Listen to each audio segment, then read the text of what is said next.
मंडळी, क्रोध हा माणसाला हिंस्र जनावर बनवतो. एखाद्याचा राग डोक्यात ठेवून बदलाच्या भावनेनं माणूस जेव्हा सूड उगवतो तेव्हा तो काय करेल याचा काही अंदाज नाही.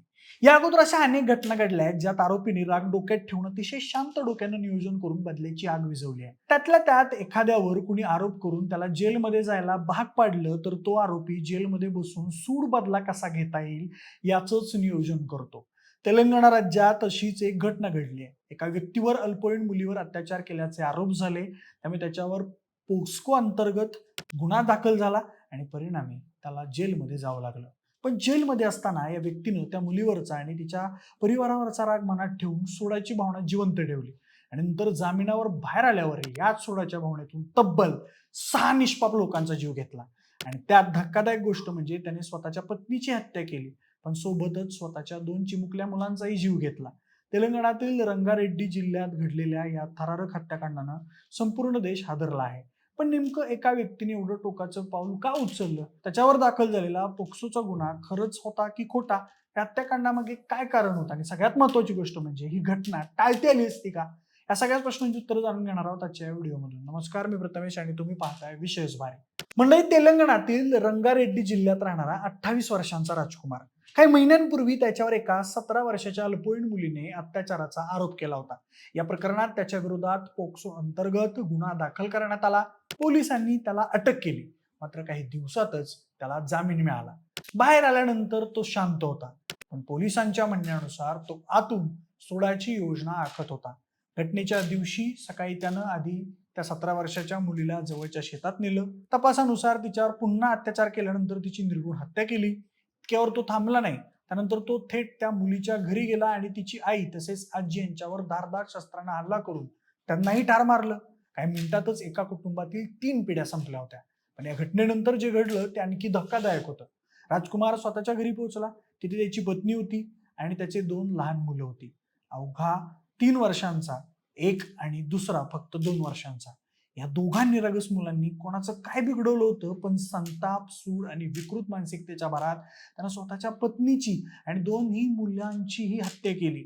म्हणजेच काही तासात राजकुमाराने एकूण 6 जणांचा जीव घेतला.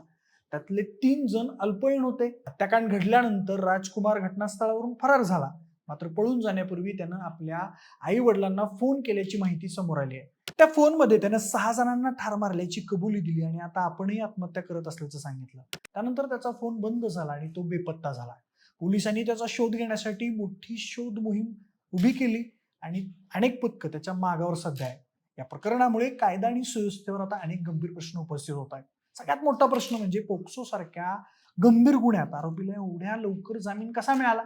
तक्रार दाखल झाल्यानंतर मुलगी आणि तिच्या कुटुंबाला पुरेसं संरक्षण का देण्यात आलं नाही? जर आरोपीवर अधिक कठोर देखरेख ठेवली असती किंवा पीडित कुटुंबाला सुरक्षा दिली असती तर हा रक्तरंजित हल्ला टाळता आला असता का? या प्रश्नांची उत्तरं शोधून आता काही फायदा नाही, पण आरोपीला जामीन मिळाला नसता किंवा पीडित मुलीला आणि तिच्या कुटुंबाला कायद्याचं संरक्षण मिळालं असतं तर ही घटना नक्कीच टाळता आली असती असं आता वाटत आहे. दरम्यान पोलिसांनी या संपूर्ण प्रकरणाचा तपास वेगानं सुरू केला आहे. आरोपीच्या काही मित्रांनाही पोलिसांनी ताब्यात घेतलं आहे. तसेच सर्व मृतदेह शवविच्छेदनासाठी पाठवण्यात आले आहेत. आरोपीचा शोध घेण्यासाठी विशेष पथकं तयार करण्यात आली आहेत. त्याने हा कट आधीपासून रचलेला होता की या हत्याकांडात आणखी कोणाचा तरी सहभाग आहे? त्याची मानसिक अवस्था नेमकी काय होती? अशा प्रत्येक मुद्द्याचा तपास सुरू आहे. या घटनेने पुन्हा एकदा दाखवून दिलंय की अत्याचारासारख्या गंभीर प्रकरणांमध्ये केवळ गुन्हा दाखल करणं पुरेसं नसतं. पीडित आणि त्यांच्या कुटुंबाच्या सुरक्षिततेची जबाबदारी तितकीच महत्वाची असते. कारण कधी कधी आरोपीच्या मनातला सूड किती भयानक रूप घेईल याचा अंदाज कोणालाही येत नाही. सध्या आरोपी राजकुमार फरार असून त्याचा शोध सुरू आहे.